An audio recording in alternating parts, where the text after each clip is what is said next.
CM Ashok Gehlot ने देर रात tweet कर अचानक एक बड़ी घोषणा कर दी।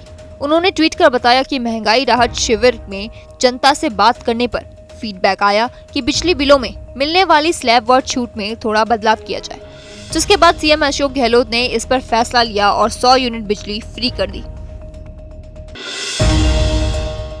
मुख्यमंत्री अशोक गहलोत की 100 यूनिट बिजली फ्री और 200 यूनिट तक सभी चार्ज माफी की घोषणा से सियासी पारा उबाल पर आ गया है।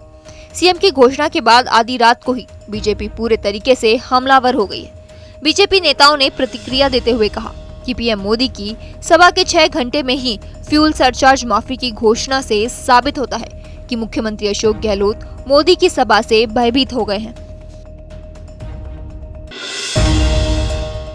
सचिन पायलट और मुख्यमंत्री अशोक गहलोत में सुलह के बाद मुख्यमंत्री अशोक गहलोत कल शुक्रवार को बाड़मेर में बड़ी जनसभा करने जा रहे हैं, जिसको लेकर तैयारियों को अंतिम रूप दिया जा रहा है। बाड़मेर के इतिहास में मुख्यमंत्री अशोक गहलोत की यह ऐतिहासिक सभा होगी। राजस्थान में होने वाली विधानसभा चुनाव की सरगर्मियां तेज है। राजनीतिक दल के नेता इन दिनों अपने विरोधी दल के नेताओं पर लगातार आरोप प्रत्यारोप लगा रहे हैं।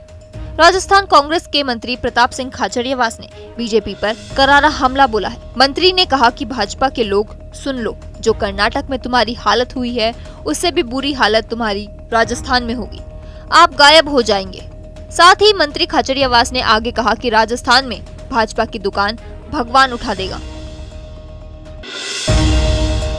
सचिन पायलट ने 15 दिन का समय अपनी मांगों को लेकर अपनी ही सरकार को दिया था, जो कल पूरा हो गया। लेकिन इससे पहले दिल्ली आला कमान ने दोनों नेताओं को साथ बैठाकर ऐलान कर दिया कि कांग्रेस मिलकर ही चुनाव लड़ेगी। इस पूरे मामले पर भाजपा का बयान भी सामने आया है। उस पर नेता प्रतिपक्ष सतीश पुनिया ने कहा है कि सचिन पायलट वसुंधरा राजे के खिलाफ भ्रष्टाचार की जांच की मांग कर रहे हैं, जिस पर उन्होंने कहा कि कोई समस्या खड़ी नहीं होगी।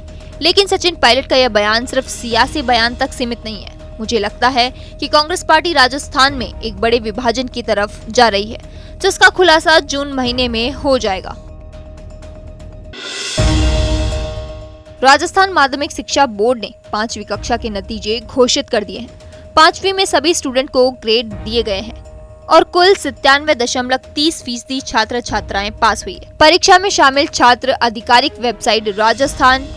इस परीक्षा में 14 लाख से अधिक स्टूडेंट शामिल हुए थे। एग्जाम 13 अप्रैल से 21 अप्रैल के बीच हुआ था। पहलवानों के समर्थन में केंद्र सरकार के खिलाफ विरोध प्रदर्शन का सिलसिला शुरू हो गया है।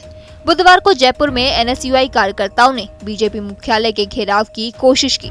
इस दौरान पुलिस ने एनएसयूआई कार्यकर्ताओं को चौमू हाउस सर्किल पर ही रोक दिया, जहां नाराज कार्यकर्ता धरने पर बैठ गए और केंद्र सरकार की सद्बुद्धि के लिए यज्ञ करने लगे। इसके कुछ ही देर बाद जैसे ही एनएसयूआई कार्यकर्ता फिर से बीजेपी मुख्यालय की ओर बढ़ने लगे, पुलिस और उनके बीच झड़प हो गई।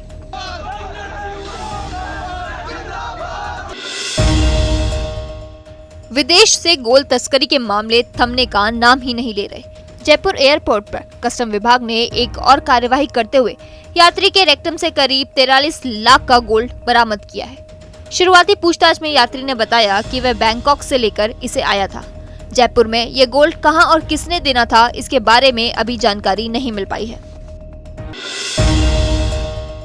जोधपुर में आंधी और बारिश का दौर रुकने का नाम ही नहीं ले रहा। इस बारिश में जोधपुर डिस्कॉम को तकरीबन 3 करोड़ का नुकसान हुआ है। साथ ही जिले में 10 गांव का आसपास से संपर्क भी टूट गया है। इसी बीच एक स्कूटी सवार पर अचानक पेड़ की बड़ी डाल टूटकर गिर गई। स्कूटी सवार तीनों लोग ही इसकी चपेट में आ गए। साथ ही इस घटना का सीसीटीवी वीडियो वायरल हो रहा है।